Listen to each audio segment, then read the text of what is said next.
Hello there. This is going to be a short video for English speakers. So a lot of people were asking me, the ones who were trying to learn Carpathian Rusyn, what the word onaджити means, or онаджити, depends on the dialect they have encountered. This word has no direct translation into English. It is a verb that means an action, and that can be any action, like something really obvious that you are aware of and the person you are talking to is aware of.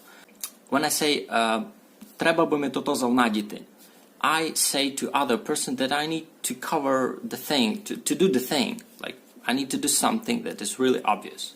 Like, let's say my friend is returning from a backyard where he was fixing his car, I don't know, and I'm asking him, "Донаđивиш то?" Like, have you done the thing? That's pretty much it.